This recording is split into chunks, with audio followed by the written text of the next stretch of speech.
Okay, let's go to the inspection again. Continue with the certification training. Okay, inspection. The scheduling. When the inspectors have assigned for certain inspection, inspector have to make a schedule with the applicant. So after receiving the proper application form and application fee, the circuit will enter all the information to the government computer system. Then application procedure will be finished. So without receiving the fee or proper documentation, application procedure will not be finished. So once the application procedure has been finished, the circuit notified to applicant and inspector to start document review and organizing on-site visit. Also, DCOK will email all the received document to inspector to initiate document review. So during this document review stage, inspector have to review all the USB and necessary documents have to be submitted to the inspector, not to the DCOK. All the certification procedure must be finished within 50 days from the date of registration to the date of the certification issuance. So, but it could be extended one more time, as I mentioned in other lecture. All the certification,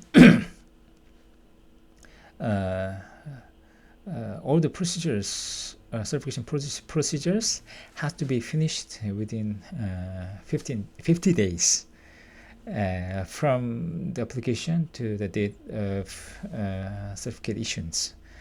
So it could be extended one more time. So it from the application, receiving the fee, inspection, and get the certificate of the analysis, and submit to the inspection report, and the evaluation, and enter to the information to the computer system until the date of the certificate issuance. Everything has to be finished within 50 days. But if there's a case, if there is a reasonable reason, it could be extended one more time. So total 100 days of working day. So it's about the 3 months or 3.5 months something. So inspector should be aware that inspection report has to be submitted on time, and the certification test report which has been taken from the inspection, test report have to be submitted with the inspection report, so that everything can be finished within 50 days. Okay, when inspector receive the application documents, contact to the applicant for the on-site visit schedule. On-site visit schedule can be made between inspector and applicant. So inspection schedule is not on the DCOK. It's on between the inspector and applicant. After finish of the application procedure, the inspector will be assigned, and then inspector will contact to the applicant to make a schedule. So in some cases, some inspectors asking me for the date, but date is not on DCOK. A date the schedule should be made between inspector and applicant. Okay, next, scheduling again. Inspection plan, such as inspector's name and inspection date, etc., should be registered to the government system within 10 days after application registration. So after finish of the application procedure, inspection plan, it doesn't mean that the inspection have to be done within 10 days, but inspection plan must be registered to the computer system within 10 days from the application registration. So when the inspector have assigned for a certain operation, inspector have to complete the inspection plan by discussing with the applicant, and send to DCOK the plan to register the plan to the government computer system within 10 days. So this is very important. Within 10 days, inspector should be aware this all the times. Okay, so inspector should notify to DCOK for the inspection plan date within 10 days from the application date. And then DCOK will register to the system. Inspection plan date could be changed. It depends on the situation. So even though it's the plan, just a plan date, but it could be changed. It depends on the situation. So if it's hard, if it's not define a certain date for the inspection, but inspector have to make a schedule, like a tentative schedule, could be okay to register to the government computer system, because it can be changed. It could be changed. It can be revised after the inspection. After the inspection, also we have to register the real date of the inspection to the system. That's why it could be changed when we enter all the information for the inspection. After inspection, it could be changed the date. So plan date, it has to be registered to the computer system within 10 days. So this is very important. So inspector have to remind inspection plan should be sent to the applicant and DCOK within 10 days. Okay, after on-site inspection, inspection report should be received to DCOK within 14 days. Okay, after the inspection report have to be submitted to the DCOK within 14 days. Well, it could be longer, but we set here the 14 days. Okay. The next one is the document review. All the documented evidence should be received before on-site inspection, if possible. If possible, inspector have to get most of the necessary documents before the inspection, so that inspector can finalize all the inspections after the visit. Okay, use document checklist and attach it to the report, the new form. So we have old document checklist form, but we will. I'm thinking to make another new form. So we'll distribute this form, and later we're gonna have another video lecture for this document checklist. Okay, next on-site inspection. So during the on-site inspection, all inspectors may know what inspector have to do during the on-site inspection, but this time especially what the sample have to be taken during the audit for the testing. So testing requirement, soil heavy metal test report.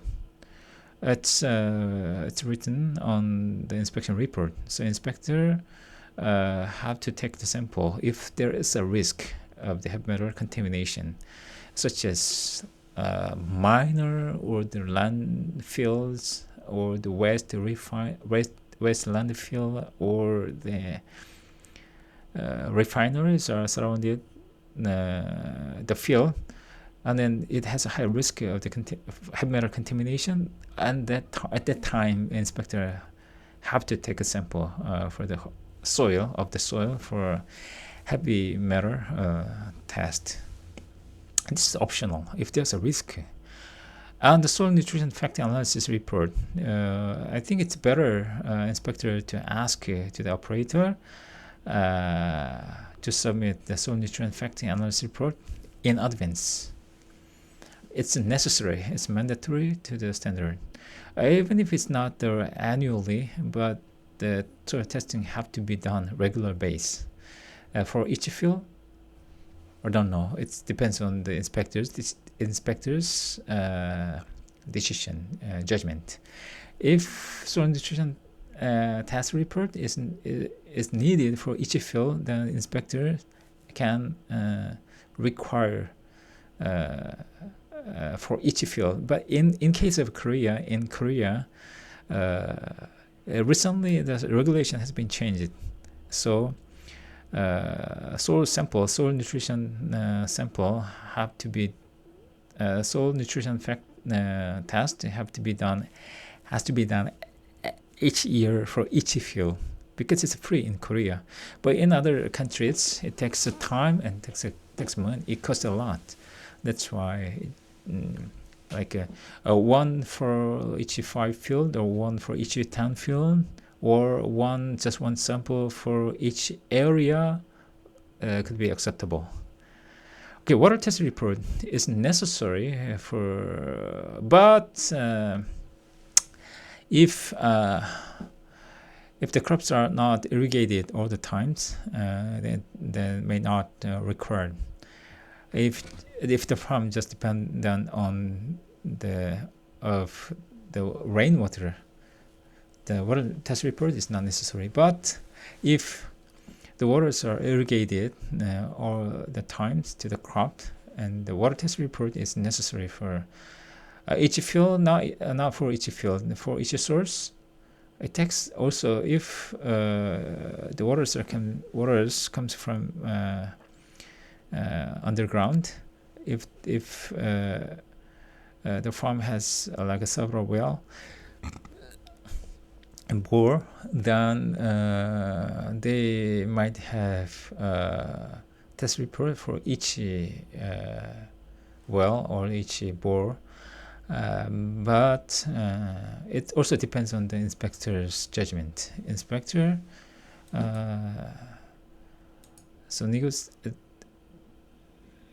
but if there is a several source, because some fields are irrigated by the river water and some fields are irrigated with bore water, then it might have a two different water test report.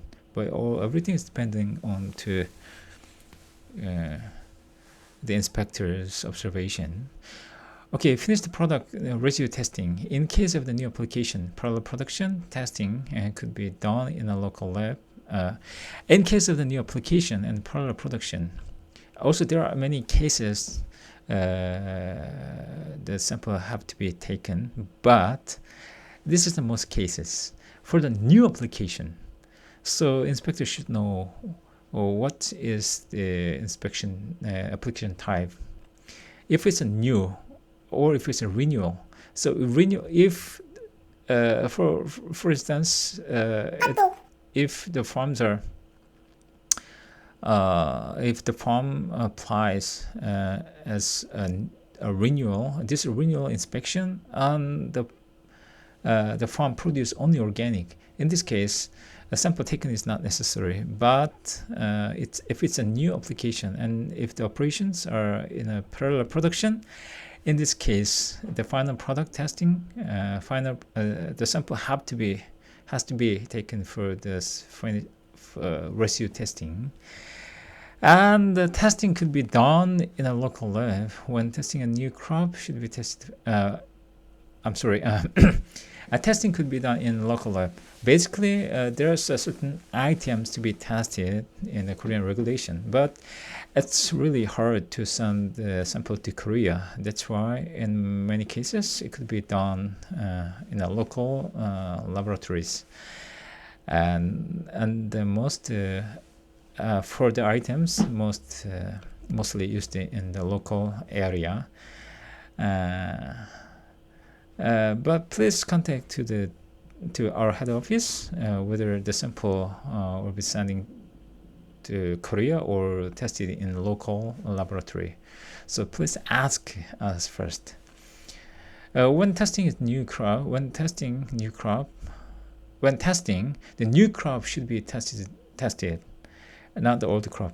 So when the inspector goes for the inspection, if there is no final product for testing, and sometimes they may get the sample from the old crop, like last year's crop, but it's not new crop has to be taken as a sample. So you can get some samples from the field, the stem, and the leaf could be a sample for testing. Okay, the animal manure testing, antibiotic. Okay, just in cases animal manures are used onto the farm, but now the animal manure now comes from the certified livestock farm. Even if it's locally certified because it's fully fermented, but still it's not considered as organic manure unless the mother farm certified as organic. So that's why in this case inspector have to take a sample of animal manure compost and send it to the laboratory for antibiotic testing and heavy metal testing in case of the conventional animal manure used.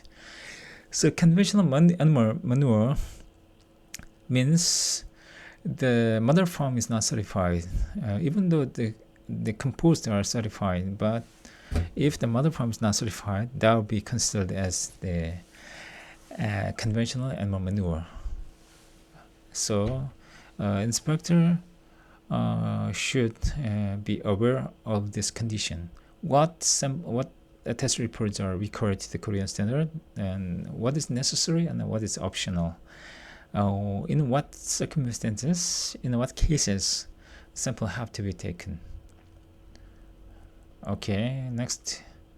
If you have any more question, ask, send me email. I will answer you right away. Okay, next is writing report. Include as many as comments of the ground basis, which support the premise in the report. Whether each item are in compliant or not. Okay, 0 circle means the conformed, and X means not conformed or non-compliant, and A means the not applicable. So in the report, you will see the O and X. So this require all the verification and the evaluation onto the comment section. So include as many as comment of the ground basis which support the premise. This premise in the report. Premise mean the confirm or not confirm.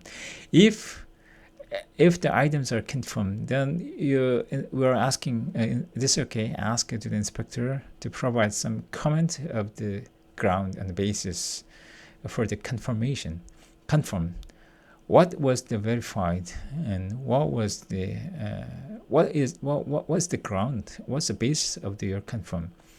And if it's not compliant, of course, inspector have to provide enough the ground or basis for non-compliant. If it's not applicable, I have to put it there not applicable. But inspector also have to has to summarize the reason why it's not applicable. Just one short sentence will be enough. So avoid attachment documented evidence. Will not require as many document evidence. If support documents are not in English, if support documents are in English, you can attach the documents and then evidence, and then you can simply say on the report that please refer the attachment number or something and the file names.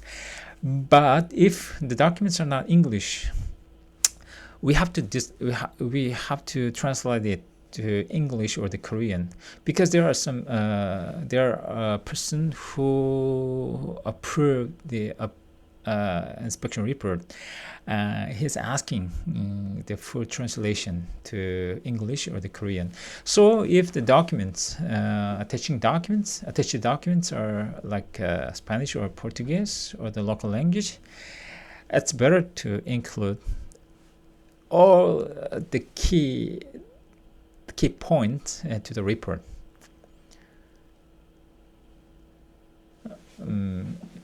If information is not enough to understand and the documents are not in English, it causes to the delay of the approval. So it takes a long time. We have to ask to the inspector, what is this? What is the one by one? Um, and finally, we have to translate everything to Korean. It takes a long time. It takes a money. It costs a lot.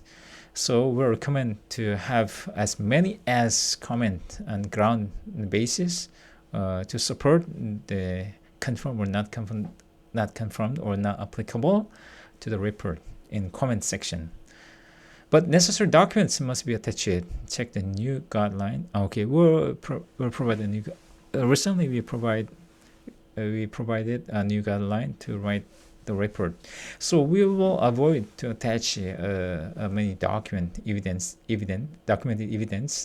but this okay require the ask to the inspector to summarize the ground and basis to support the premise in the report. If done, the evaluation and the approval will be very quick.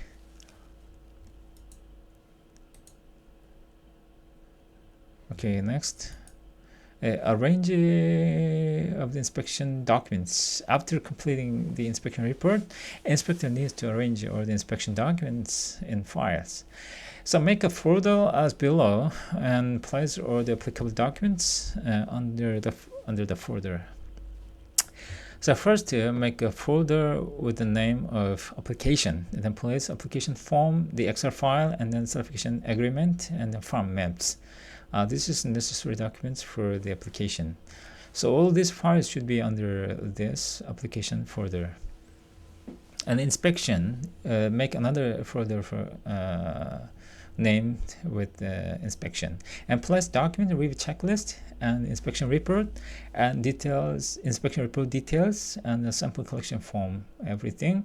And then if you got the test report from the laboratory, have to place all those things under this folder, and make another folder named with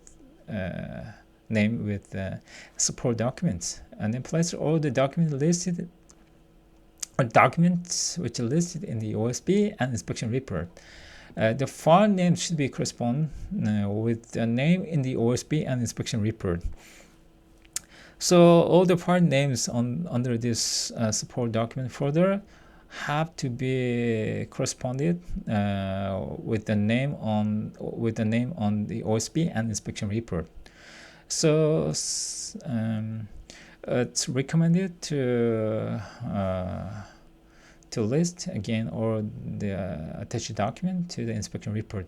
So attached document which is submitted by in the document review stage, it has to be listed on this OSB, but some documents which are collected on the inspection have to be listed on this inspection report. But anyway, the file names are important. The file names should be corresponded with the file name, and all the document names in the OSB and inspection report has to be corresponded with the file name in this folder, support documents. Okay, and after place all the applicable documents, upload it to the DCOK file station and notify to DCOK.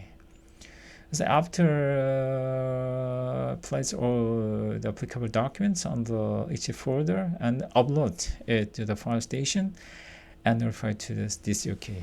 The file station, you may our inspectors have an account to our DCOK file station. Go to the dolnara DOALNARA.kr and put their ID and password, and you will see the client folder and upload all these files to under the file station. Okay, next time if you have time, we will have a time to discuss how to use this Knobs Pro. So our district is using Knobs Pro as in our communication tools with the applicant and the inspectors. As an inspector, our foreign inspectors also have an account to the Knobs Pro. So if you are able to log on to our system, you will. It's more easy to send us the documents and easy to communicate with our staff. Okay, thank you very much. If you have any question, please email me to sikim@dcok.org. Thank you very much.